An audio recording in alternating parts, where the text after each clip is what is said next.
I used to publish weekly newsletters using Revue a while back. I really liked how easy they made it to create newsletters, but what I loved the most about the platform is how they thought about it in a little bit of a different way. They turned it into a community of small and big publishers and launched a gallery where you can pick your favorite newsletters to subscribe to. I find these personal newsletters much more interesting than social media. Anyhow, in terms of design, this gallery is quite basic, so I gave myself a challenge to redesign it in an hour or around an hour. I don't work for Revue, but I thought this could be a good case study for UI designers out there. So without further ado, let's see how and why I turned this into this.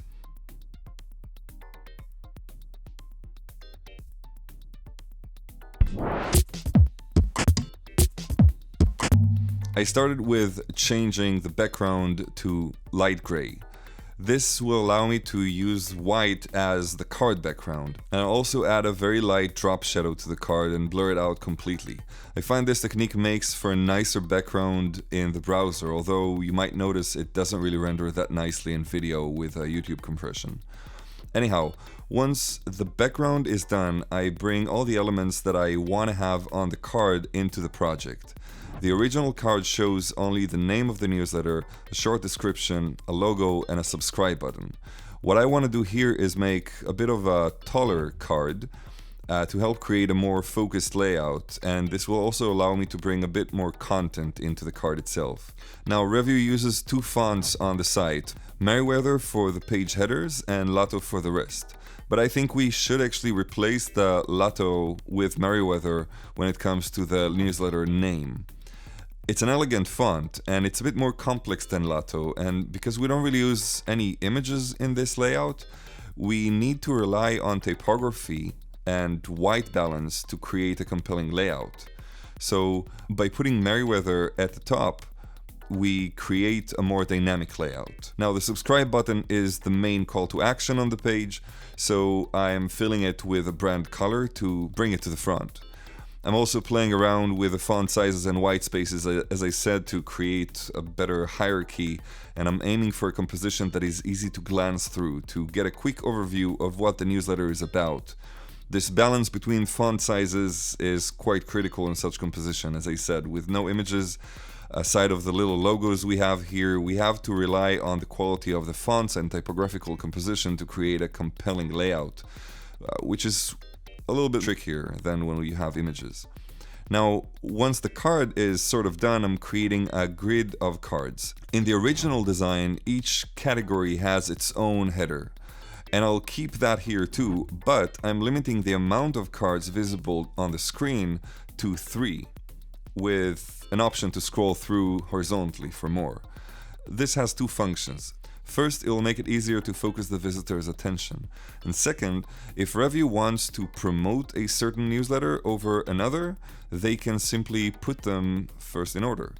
A small note about card height again before I move to the header and the hero section.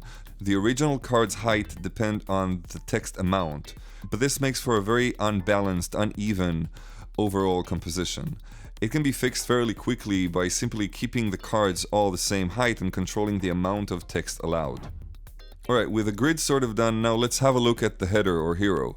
The current page header contains only text, and although it can stay that way, I'd like to play with it a bit. Instead of using the title gallery, I've chosen to put a sentence here. Discover your new digest. Sentences in general, I think, are a bit more humane and tend to inspire more engagement than just one word. I guess it makes it a bit more personal. Now, I'm looking for an image to complement the hero section, and nice stock photos are always hard and tricky to find. I remember myself sitting in a studio as an intern and spending a whole day looking for images, and like 99% of what I picked was not approved with the designers. Considering the time limit I had for this redesign, I think this is a fairly good picture, but the same thing with the hero text. These editorial elements can take a good amount of time to nail perfectly, and even then they'll probably be A/B tested depending on the project. Lastly, I'm creating a little filtering system above to allow visitors to scroll through quickly, Making it part of the hero section helps show the diversity and richness of the content that can be found on the page. It creates anticipation and invites visitors to scroll down. I'll add icons to each category.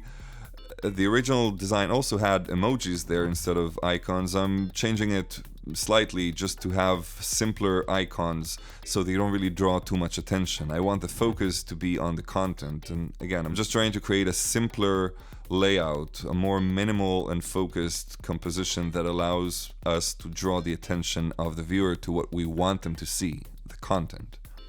And that's pretty much it. There are a lot of ways to design grids of cards, and that's just one of them. And I'm sure that a lot of you have lots of ideas of how this could be improved or just designed in a completely different way and still have the same functionality. So if you have any ideas you want to share, please drop them down below in the comments. And yeah, subscribe for weekly design breakdowns, because I don't really have much to do now with coronavirus controlling my agenda. So I'll see you in the next video.